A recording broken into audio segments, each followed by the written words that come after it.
Guys, ada sebuah berita yang sangat menghebohkan dari Bali. Seorang gadis yang merupakan anak tunggal dari pengusaha kaya raya di kota Denpasar, satu-satunya pewaris tunggal dari semua kekayaan bapaknya, diam-diam mencintai seorang lelaki yang bekerja sebagai buruh di perusahaan bapaknya. Ternyata begitu juga sang buruh ini. Dia sangat mencintai anak satu-satunya dari bos tempat dia bekerja. Lama-kelamaan, sang bapak pun mengetahui hubungan antara putrinya yang adalah semata wayang itu dengan sang buruh. Tentu saja bapaknya tidak merestui hubungan ini. Perbedaan faktor ekonomi yang menjadi sebab utamanya, dengan alasan tidak selevel, tidak sepadan antara sang gadis yang juga adalah calon dokter, anak pengusaha, sementara laki-laki itu hanya buruh yang tidak tamat SMA dan anak dari keluarga miskin. Namun, inilah cinta. Sudah beberapa kali putrinya meminta dan memohon agar orang tuanya merestui hubungan mereka. Tapi sang bapak tetap bersikukuh dengan keputusannya, bahkan mengancam akan memecat si lelaki itu dari pekerjaannya jika tidak memutuskan hubungannya dengan putrinya. Namun keputusan itu tidak memudarkan cinta mereka. Mereka tetap menjalin hubungan cinta mereka, bahkan terlihat semakin serius.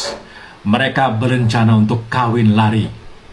Akhirnya, gadis itu pergi meninggalkan rumah bersama si lelaki itu, walau dia tahu bahwa kehidupannya kelak akan sengsara. Ini tidak menghalangi niatnya untuk minggat dari rumah. Apapun keputusan bapaknya tidak ia pedulikan. Cinta telah membawanya pada rencana mengarungi bahtera yang bergelora.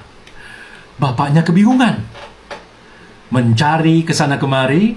Berbagai cara ia tempuh untuk mengetahui keberadaan putrinya, dan akhirnya ia menyadari apa yang dilakukannya itu ternyata keliru dan sudah melukai hati sang putri.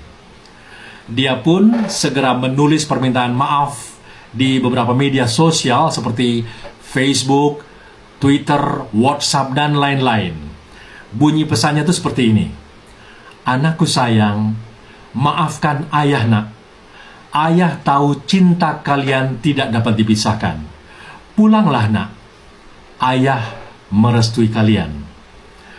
Isi permintaan maaf itu akhirnya terbaca oleh sang anak gadis, dan ia pun pulang menemui bapaknya ditemani lelaki kekasih hatinya.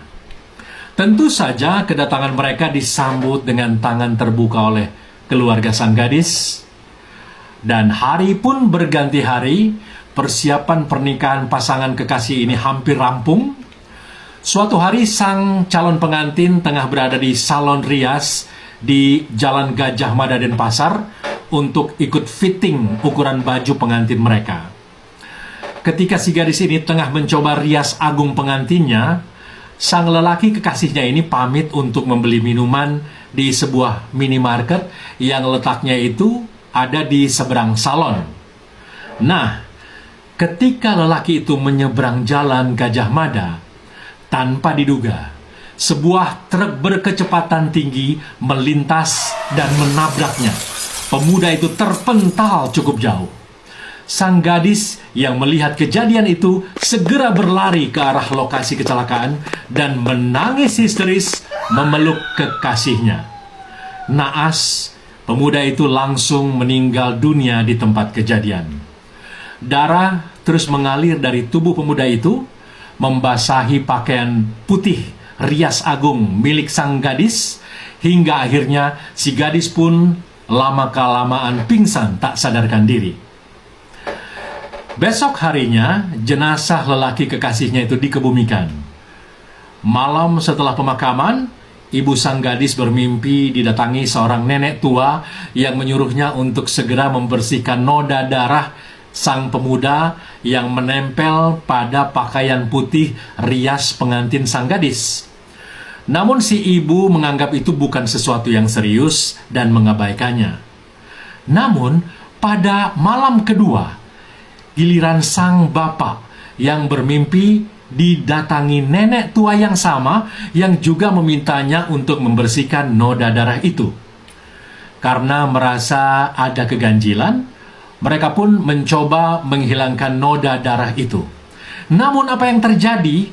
Meskipun dicuci berulang kali hingga hari ke-6, darah itu tidak pernah bisa bersih atau hilang dari pakaian putih pengantin sang gadis itu. Malamnya giliran sang gadis yang bermimpi didatangi lagi oleh nenek yang sama. Nenek tua itu mengancam akan membunuh sang gadis apabila sampai hari ke-7 setelah pemakaman, noda darah pada pakaian putih rias pengantin itu belum juga bersih. Malam itu tidak seperti biasa. Rumah sang gadis ini terasa sepi dan sunyi. Tiba-tiba terdengar suara pintu depan digedor dari luar. Di tengah ketakutan, dengan memberanikan diri, gadis itu mencoba untuk membuka pintu. Di hadapan dia berdiri seorang nenek tua yang pernah datang dalam mimpinya. Hampir pingsan si gadis ini, dia lunglai terjatuh tak berdaya. "Siapa kamu? Mau apa kamu kesini?" tanya sang gadis dengan gemetar. Bukannya menjawab, sang nenek tua itu malah makin mendekat dan tiba-tiba berbicara. Nenek datang hanya ingin memberikan ini, sambil melemparkan sebuah bungkusan ke arah sang gadis. "Ini apa? Untuk apa?" tanya sang gadis semakin ketakutan. Dengan suara lirih, nenek itu berkata, "Itu adalah rinso anti noda untuk membersihkan noda yang membandel di gaun putih kamu." Serius amat dengerinnya. Ngopi dulu yuk guys. Oh my god.